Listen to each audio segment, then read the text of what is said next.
Okay, so you want to own a Subway.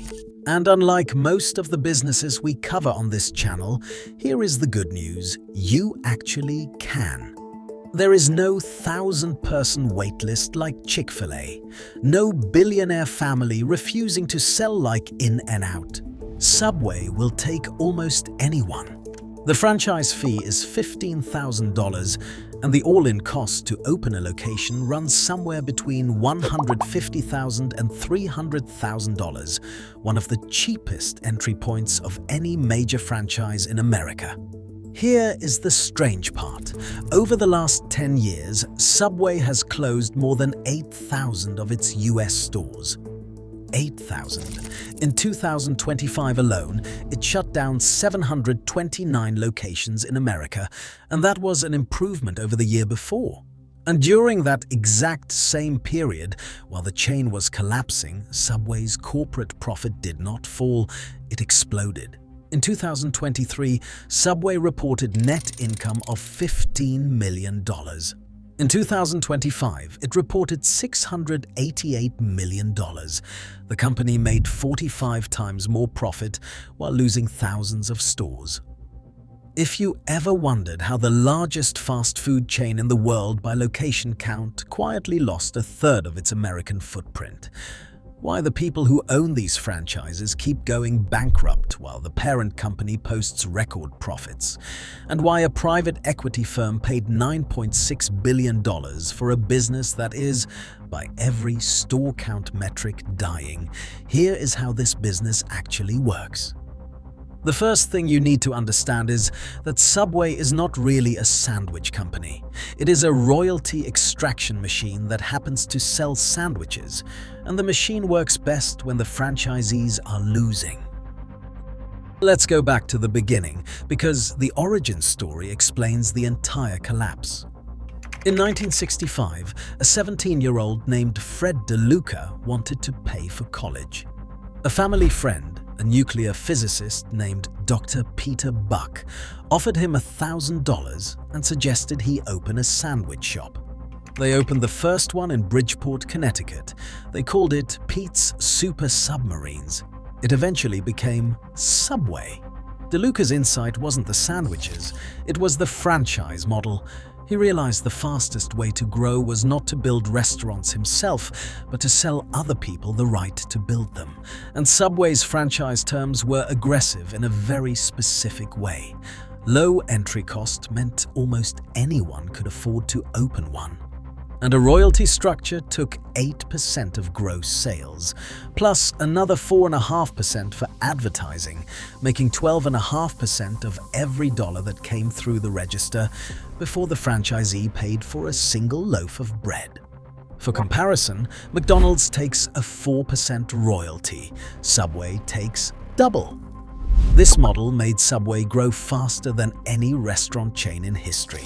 By 2015, Subway had more locations than McDonald's, over 40,000 worldwide, and more than 27,000 in the United States alone.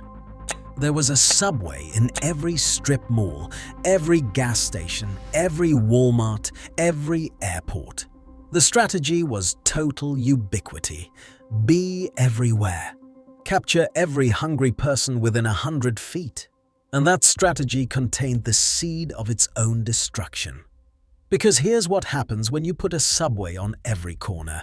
Each individual Subway starts competing with the other Subways. Subway's own franchisees were cannibalizing each other's customers. A franchisee would open a location, build up a customer base, and then Subway would approve a second franchise half a mile away, splitting the same customer pool in two. The parent company didn't care, because the parent company collected its 12.5% royalty no matter which Subway you walked into. More locations meant more royalties, even if each individual store made less.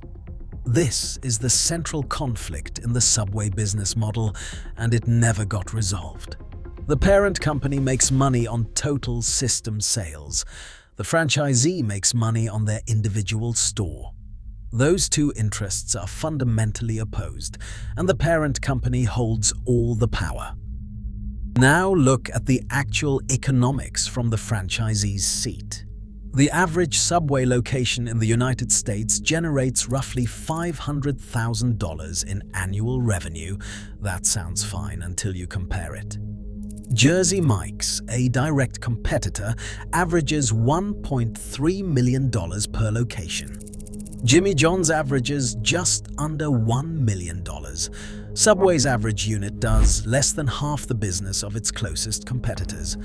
Out of that $500,000 in revenue, the franchisee pays 12.5% in royalties and advertising fees. That equals $62,500 gone off the top, then food costs, which run around 30%, then labor, then rent, which has climbed brutally over the last decade, then utilities, insurance, equipment. By the time the franchisee adds it all up, the typical Subway owner is netting somewhere between $20,000 and $40,000 per year per store. Some make less, many lose money. That's why Subway owners have always operated multiple locations. A single Subway barely supports a family.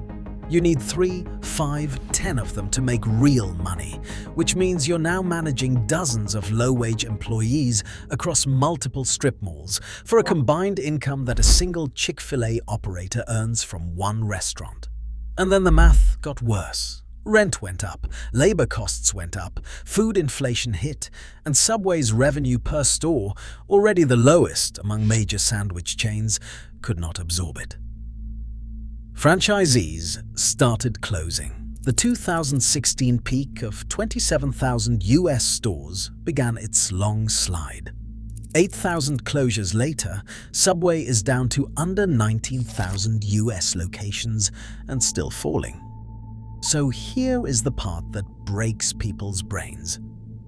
If franchisees are going broke and stores are closing by the hundreds, how is the parent company making record profits? The answer arrived in 2024 when the private equity firm Roark Capital bought Subway for $9.6 billion. Roark Capital is not a sandwich company. It is a private equity firm that specializes in buying franchise businesses. It already owned Jimmy John's, a direct Subway competitor, along with Arby's, Buffalo Wild Wings, Sonic, Dunkin', and Baskin-Robbins. Combined, Roark's restaurant empire spans more than 30,000 locations and $30 billion in system sales. When Roark looked at Subway, they did not see a dying chain. They saw a royalty machine that was being run inefficiently, and they applied the standard private equity playbook. Here is how that playbook works, and it is the key to understanding the whole story.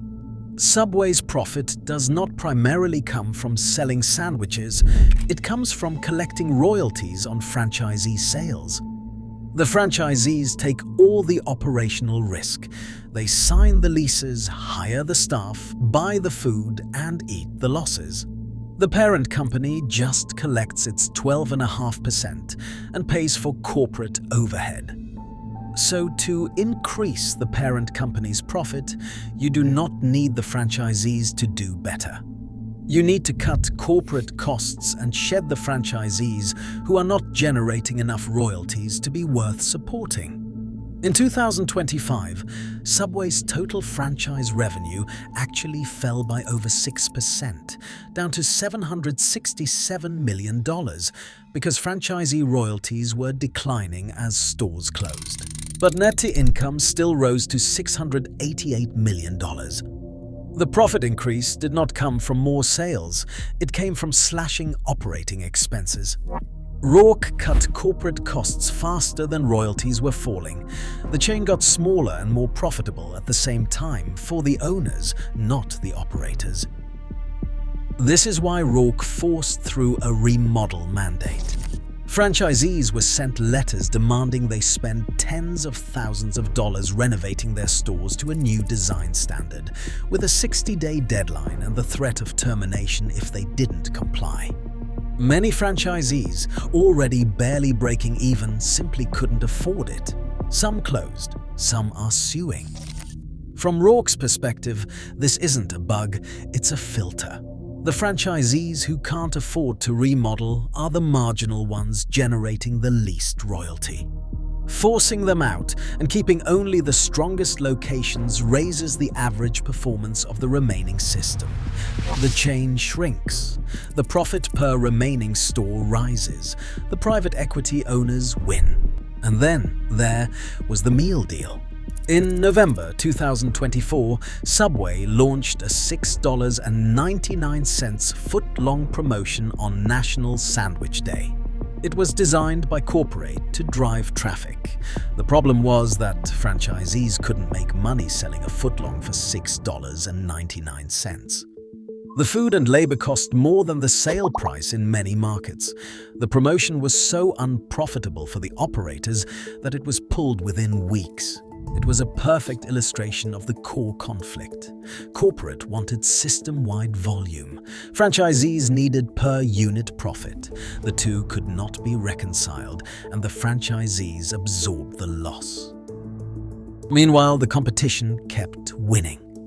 Jersey Mike's grew from around 2,400 US locations in 2023 to over 3,200 by 2026, adding roughly 300 stores a year, while Subway lost that many or more. Subway ceded 5 full points of US sub-sandwich market share to Jersey Mike's in 3 years. The customers didn't stop eating sandwiches, they just stopped eating Subways. So, if you do decide to buy a Subway franchise, just remember the most important rule of this business. You are not the customer of this company. You are the product. The franchise system is designed to extract a royalty from your labor, your lease, and your risk, and to keep extracting it whether your individual store survives or not. The parent company makes money when you open. It makes money while you operate. And when you finally close, it has already collected a decade of royalties, and it will sell the territory to the next optimistic person with $150,000 and a dream of owning a sandwich shop. Subway will take almost anyone. That was never the feature. That was always the warning.